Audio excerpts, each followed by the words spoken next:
YSR Congress party ఆవిర్భావ దినోత్సవ వేడుకలు మాజీ కార్పొరేటర్ శరగడం చిన్న అప్పలనాయుడు ఆధ్వర్యంలో ఎంతో ఘనంగా నిర్వహించారు. ఈ కార్యక్రమానికి ముఖ్య అతిథిగా మాజీ ఎమ్మెల్యే అన్నంరెడ్డి ఆదిప్రాజ్ హాజరయ్యారు. ముందుగా పెందుర్తి 4 రోడ్ల కూడలిలో డాక్టర్ వైఎస్ రాజశేఖర రెడ్డి విగ్రహానికి ఆయన పూలమాలలు వేసి జోహార్ వైఎస్ఆర్ అంటూ నినాదాలు చేశారు. ఈ సందర్భంగా ఆదిప్రాజ్ మీడియాతో మాట్లాడుతూ ప్రజల ఆశయాల కోసమే దివంగత నేత డాక్టర్ వైఎస్ రాజశేఖర రెడ్డి వైఎస్ఆర్ కాంగ్రెస్ పార్టీని స్థాపించారని, రాజకీయ లబ్ధి కోసం కాదని ఆదిప్రాజ్ పేర్కొన్నారు. ఆయన ఆశయాలకు అనుగుణంగా మాజీ ముఖ్యమంత్రి వైఎస్ జగన్మోహన్ రెడ్డి ప్రజలకు అనేక సంక్షేమ ఫలాలు అందించారని, మళ్లీ వైఎస్ జగన్మోహన్ రెడ్డి ముఖ్యమంత్రిని చేయడం లక్ష్యంగా వైఎస్ఆర్ కాంగ్రెస్ పార్టీ నాయకులు, అభిమానులు, కార్యకర్తలు కోరుకుంటున్నారని ఆయన తెలియజేశారు. ఈ కార్యక్రమంలో వైఎస్ఆర్ కాంగ్రెస్ పార్టీ నాయకులు, కార్యకర్తలు పెద్ద ఎత్తున పాల్గొన్నారు.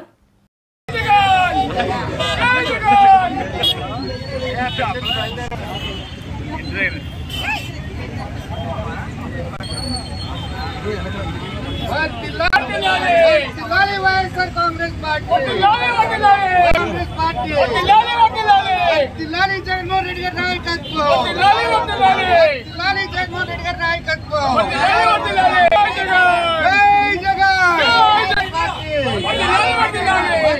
వైఎస్ఆర్ కాంగ్రెస్ పార్టీ.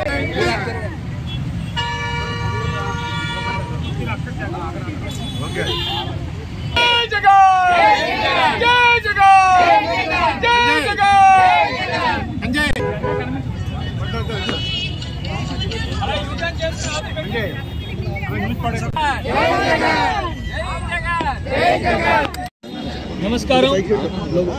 ఈరోజు వైఎస్ఆర్ కాంగ్రెస్ పార్టీ ఆవిర్భావ దినోత్సవం సందర్భంగా పెద్ద ఎత్తున పెందుర్తి నియోజకవర్గ హెడ్ క్వార్టర్స్లో పెద్ద ఎత్తున ఆవిర్భావ దినోత్సవ వేడుకలు నిర్వహించుకోవడం జరిగింది. వాళ్ళ ప్రపంచవ్యాప్తంగా ఉన్నటువంటి వైఎస్ రాజశేఖర రెడ్డి గారి అభిమానులు, వైఎస్ జగన్మోహన్ రెడ్డి గారి అభిమానులు, వైఎస్ఆర్ కాంగ్రెస్ పార్టీ అభిమానులు అందరూ కూడా ఒక వేడుకలాగా కార్యక్రమాన్ని నిర్వహించుకోవడం మనం చూస్తున్నాం. వైఎస్ఆర్ కాంగ్రెస్ పార్టీ అనేటువంటిది కేవలం రాజశేఖర రెడ్డి గారి ఆశయ సాధన కోసం, ప్రజల కోసం పెట్టినటువంటి పార్టీ కానీ ఏ రోజు కూడా రాజకీయ లబ్ధి కోసం పెట్టినటువంటి పార్టీ కాదు. ఆ రోజు దివంగత ముఖ్యమంత్రి రాజశేఖర రెడ్డి గారు అమలు చేసిన సంక్షేమ కార్యక్రమాల్ని ఆ తదుపరి ప్రభుత్వాలు పూర్తిగా విలీనం చేస్తుంటే వాటిని కొనసాగించాలి, ప్రజలకు అండగా ఉండాలి, ప్రజలకు మరింత సంక్షేమం అందించాలని ఏకైక ఉద్దేశంతో, ఏకైక లక్ష్యంతో పెట్టినటువంటి పార్టీ వైఎస్ఆర్ కాంగ్రెస్ పార్టీ.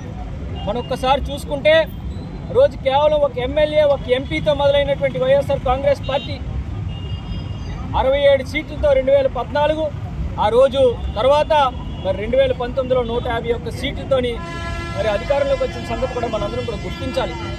ఏ రోజు కూడా ఓడిపోయామని చెప్పి కుంగిపోవడం లేదు, గెలిచామని చెప్పి విరవీగేటువంటి పరిస్థితులు కూడా వైఎస్ఆర్ కాంగ్రెస్ పార్టీలో లేవు.